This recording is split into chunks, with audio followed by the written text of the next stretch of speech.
There are lots of occasions when you may want to make a single layer card, but you still want the appearance of a layer. By sponging a layer, you can create a beautiful, soft focal image and still maintain that clean and simple effect. Let me show you the tools and products you're going to need to make today's project. First, you're going to need some cardstock, and I'm using a piece of the Gina Designs Pure Luxury 120 pound base weight cardstock. Then you're going to need some ink. And for sponging, I'm going to use some of the Tim Holtz Distress ink in peeled paint. And then I'm also going to use the foam applicator tool to sponge the ink on. Then I'm going to need some black ink, so I'm using the Memento Tuxedo Black.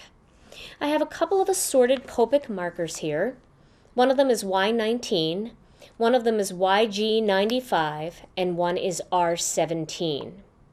And those colors are Napoli Yellow, that's the Y19, YG95 is Pale Olive, and R17 is Lipstick Orange.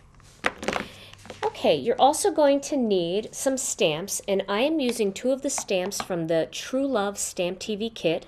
I'm using the Bold Floral Image, and then I'm using one of the Greetings. I'm also going to use a Stamp-A-Majig, so I have the tool and the imaging sheet. I have a little bit of ribbon here, and you can use any kind of ribbon you want. I like the delicate look of the 3/8 of an inch ribbon for this card. I have a little bit of score tape. It's not necessary, but it's a nice way to keep your ribbon down onto the card, so I'm going to use it and show you how I do that. You're going to need some scissors, and I have the Tim Holtz scissors. You're also going to need a score buddy or any kind of scoring tool. And then you're going to need a piece of scrap cardstock, and I have just a piece of scrap cardstock that I pulled out of my scrap bin. To begin, what you want to do is you want to make sure that you have the fold mark on your piece of cardstock in the right spot. So what I have here is I have a piece of 5.5 by 8.5 Pure Luxury 120 pound base weight white cardstock on my score buddy, and I'm going to score that at 4.5 inches. And if you've ever used our 120 pound cardstock, you'll know that you do need to run this scoring tool down a couple times to really make sure that you've put a deep groove in there, because it is very thick, and when you fold it you don't want the spine to crack.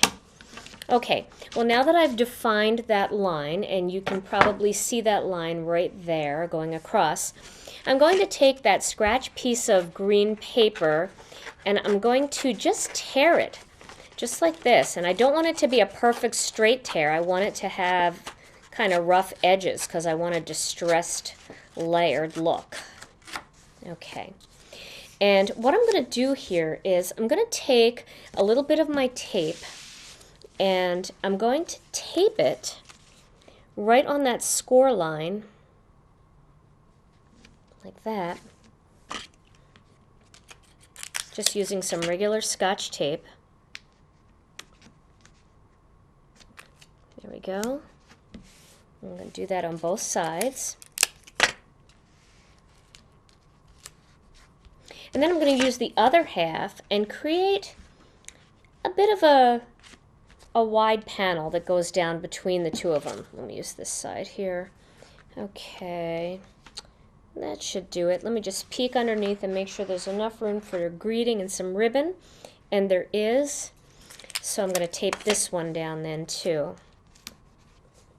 Now it's easy for that cardstock to shift underneath there, so you really want to put a lot of pressure on it when you start sponging. So let's start with the top panel. I'm going to get a little bit of this peeled paint distress ink and the foam applicator, and ink up the applicator, and then holding this down and also putting some pressure on the cardstock so it doesn't shift, I'm just going to lightly sponge across like that.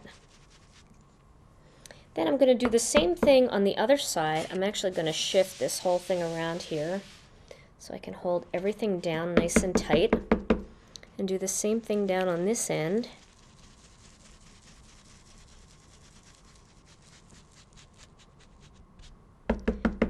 I love that, the way that ink just blends together, but it gives a real distressed look. There's like light and dark patches throughout. So pretty.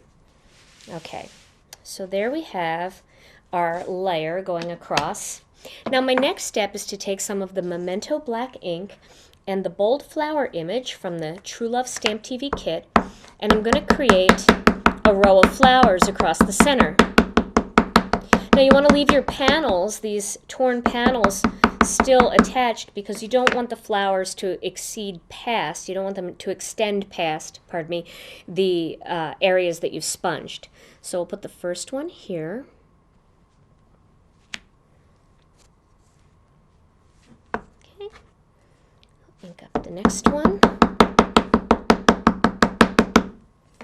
We'll put that one here. And the last one up in this empty space. I think I'll turn it upside down. It's nice to turn the flower a little bit each time. Oh, maybe I'll do it right here. Okay. Now, you can slip the card out of that, and you see you have this beautiful panel going across. Nice and distressed looking. So I'm going to color these in with those markers that I told you about earlier. I'm going to start with the yellow one, and that's the Napoli yellow. And even though this is a dark green color, the yellow will still pop on those petals. You'll be able to see that. Really looks pretty. But that green underneath really kind of keeps the colors very, very soft. Nothing's bright. I like that for this card.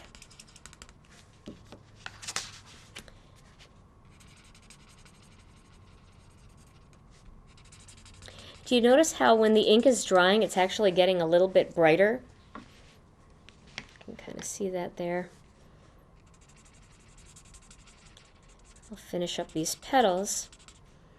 And then I've chosen a fairly bright red for the centers of the flowers. But you'll be surprised how when that red mixes with this green undertone, it'll pick up a very rusty color. I kind of like that. And then if you feel like you're getting a little bit of ink onto your marker, just scribble it off and that marker will get bright again. Copic markers can be used this way. It's pretty hard to ruin them. They're made for blending colors together, and you can just pretty much rub that, any excess ink, right off the tip of your pen. Just enough bright that it gives it that little accent that the card needs, but not so bright that it's different than the rest of the soft look of the card. Okay, so here we are with the lipstick orange, and that's going to color in. I'm going to color in these centers.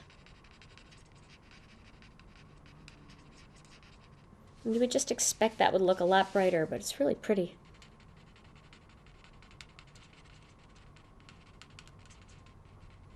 We're not actually doing any shading with the Copics.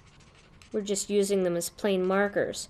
So if you don't have Copic markers, you can try using any water-based marker, Memento markers, or any of the other markers that you might have.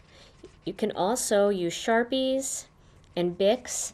And what's nice about using our cardstock with these markers is that you know the Gina K Designs 120-pound cardstock is one of the only brands that doesn't bleed through. So you can see all that Copic work and nothing's bleeding through onto the other side. All right, and let's finish up with this green. You can see that's a nice complementary darker green. I really like that. Okay. So now my next step is to add the greeting to the bottom of the card right down here. And what I've done is I've created an imaging sheet using the Stamp-A-Majig, so I have my greeting all set up for where it's going to stamp. And I'm just going to replace the tool and use some of the black, Tuxedo Black ink. Ink up my stamp and remove that imaging sheet and replace it with my stamp. Isn't that pretty? Right where I want it. My final step is to add a little bit of ribbon. I'm going to add that ribbon here on the bottom right over the greeting between that layered panel that I created. And I want to show you a little trick. What I like to do is I like to find the spot where I'm going to tie the ribbon. So I'm going to tie that somewhere about there, right in this area here. So what I'm going to do is I'm going to use score tape on this part of the ribbon to make sure that the ribbon stays nice and flat in the front. So let me grab my 1/8 of an inch score tape, and you can use any size score tape you want. It doesn't have to be 1/8 of an inch. It can be 1/4 inch if that's what you have. And add a little bit of that onto my ribbon. And that's just going to help secure everything and keep it in place, and it won't be kind of flapping around loose on the surface of the card. So let's position that to where we want it, maybe up just a little bit. I'll bring it up just a little bit there. Okay. And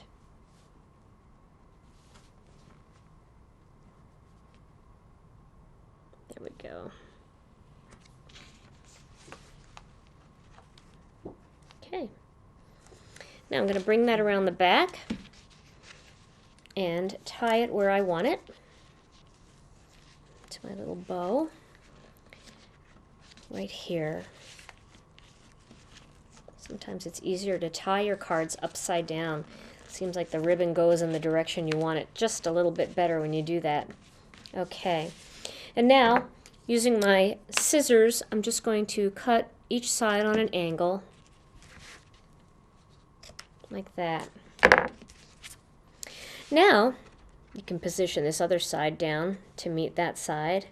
And you can see that ribbon's not flapping or going anywhere, and that's going to keep it nice and secure. Now, the last step here is to make sure that you have a nice, crisp fold. So I'm going to do that by using my score tool, and I'm just going to press over it with the flat side of that scoring tool and create a nice crisp line like that. And there's my finished card. When time and supplies are limited, you can sponge shabby, torn layers, or you can use the straight edge of a piece of cardstock to create crisp, straight edges and add the layered look without any additional cardstock at all.